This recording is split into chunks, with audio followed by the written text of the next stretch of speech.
This is my grandson's go-kart with a GY6 engine. My son and I have worked on this and we never could identify what the name of this kart is. Maybe you can. It stopped running and my son tried to fix it, couldn't, and I worked on it and had a heck of a time getting it running, which we'll go into. I'm 80 now and I have been a professional mechanic and shop owner for 25, 30 years. You will find information in this video you won't find anywhere else. I know I tried. But information has been so hard to find on this kart, on the GY6 engine, especially the ignition and wiring diagrams. I have never found the correct wiring diagram for this kart. Some are close, but the thing is, the wiring diagrams for this kart, there's so many different karts, there's so many different wiring schematics, and the wiring schematics are not good. The wiring diagrams online are such poor resolution that you really can't make much of it, and the colors are not shown as they should be. They do help some, but not much. But before I started on trying to fix this kart with the stock ignition, I wanted to try GM HEI ignition, which I have made for Volkswagens that I've restored. The HEI ignition worked perfectly, but at anything above 2,000, 2,500 RPM, the engine would start cutting out. And what I found out was the stock pickup did not generate enough voltage to trigger the HEI module as it should. So this is easy to make. You just need a HEI module, as shown here. You need a HEI coil for a 4 or 6 cylinder that has a coil wire tower. The module has heat sink compound under it and is screwed to an aluminum plate. It has to have screws to ground it, of course. The coil is bolted to the aluminum plate being the heat sink, of course, and you can see spacers underneath the coil. Only the module needs a heat sink. And this plate is grounded to the go-kart frame. Now you know how to make an HEI ignition that'll work on most applications, but not this. The 10 millivolts produced by the pickup is not enough to trigger that module at high RPM. I found no easy way to magnify to increase that pickup voltage, so I couldn't use it. So moving on to repair the stock ignition. This was clamped to the frame when we tried to use it. Of course, we removed it and fixed the stock ignition. If you're new to these GY6 ignition systems, this is what you need to know. There are two systems, AC and DC. You cannot identify those CDI modules by part number. You have to specify AC or DC when you order and make sure you have the proper connector for that module. The connector being for the ignition power, or AC stator powered, whatever's required. Some karts use a kill switch, some don't. If you have a 12-volt ignition wire from your ignition switch to the module, it is a DC system. The stator powered AC system, the stator is located underneath the flywheel on the engine. I'm trying to explain this as simply as I can because not everyone's a professional mechanic. Another very important thing to mention is that these karts evidently have a lot of trouble with wiring harnesses. Power to the CDI module was 12 volts, okay, but the amperage was very low. I added new wiring, leaving the original wiring harness in place. I used new wiring to the module, so now it has full 12 volts as it should, and that was probably part of our trouble to start with. This is the correct CDI for a DC system, and this is the correct harness for the previous CDI. As I have said, the very first thing you need to know, is this an AC CDI system or a DC CDI system. You cannot look at the module and tell, and you cannot look at the part numbers and tell. I'm trying to be as accurate as possible in this video, but I'm new and learning about this system like you are. If you don't have the correct CDI, you may ruin it. As a professional, I have rebuilt carburetors on average 2 or 3 a day for 25 or 30 years. This carburetor is the variable Venturi type used by Ford in the 80s and going way back, MGs and other foreign cars. We have 2 carburetors, a new one and the original. Some have a fuel drain at the bottom, some do not. Air coming into the carburetor moves the fuel diaphragm and fuel needle. There is no vent or provision or port for the air on top of the diaphragm, which puzzled me at first. Then I discovered a vent in the piston attached to the diaphragm and the fuel control needle.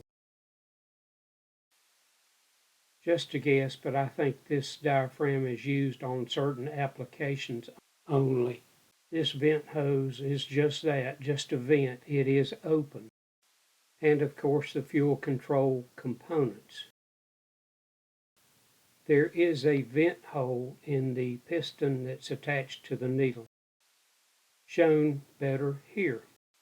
On some carburetors, some applications, this might be a drilled passage.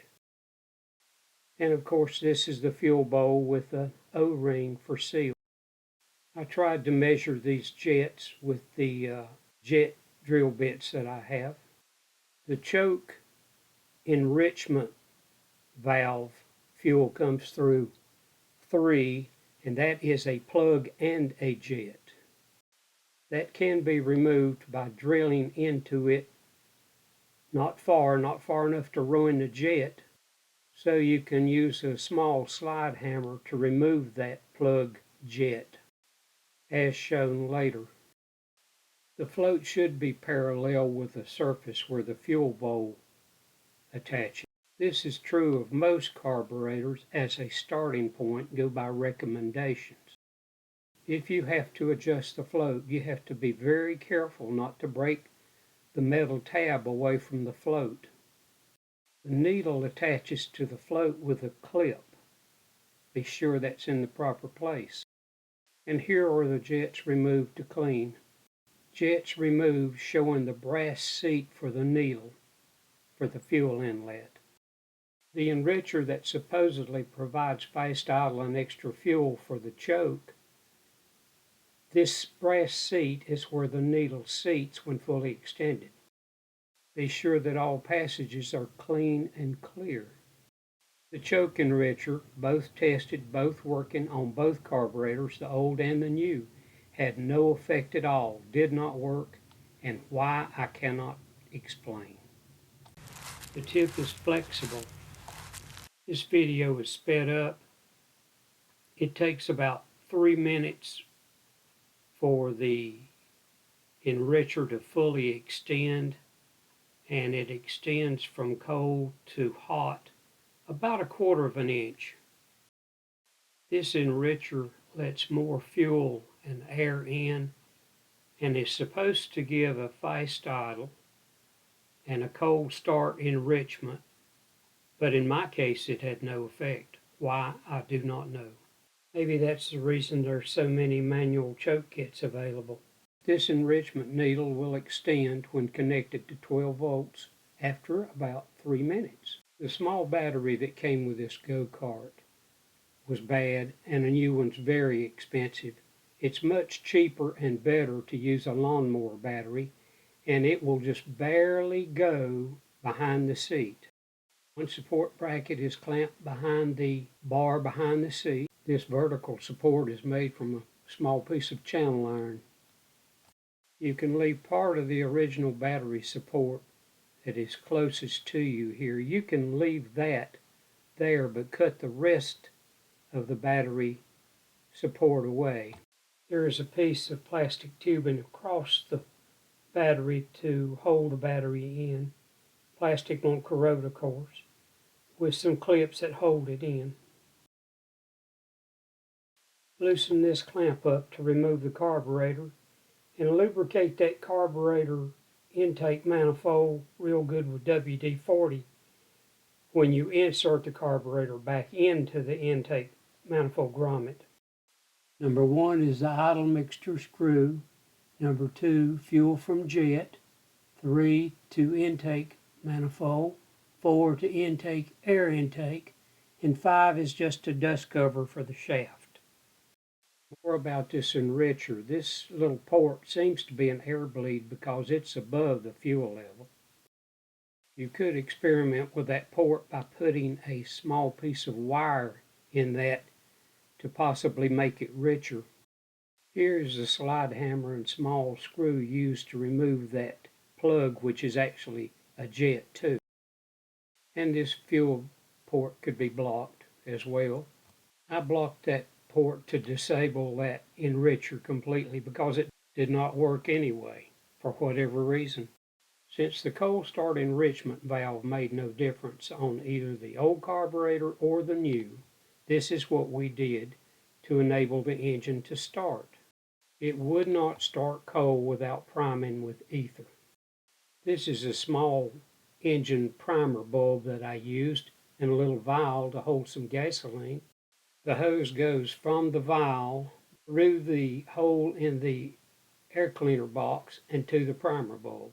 The other port on the primer bulb shoots directly into the air cleaner box. One push, one shot gave it enough fuel to crank instantly. This vial is easily removed to fill with gasoline when needed. One disclaimer, one warning, is that this could possibly be dangerous if the engine backfired through the carburetor. Keep that in mind and keep your head away from this when cranking. Using this remote starter switch so you can start the go-kart from behind the vehicle and use it for diagnosis as well.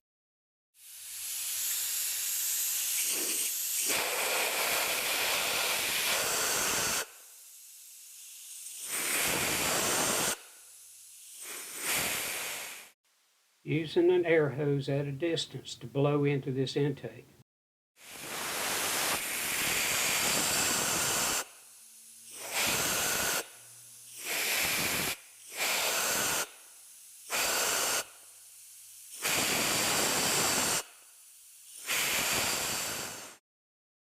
I tried to be as accurate as I could in this video, and I hope this video helps you. Remember, I'm trying to help you. All this is free.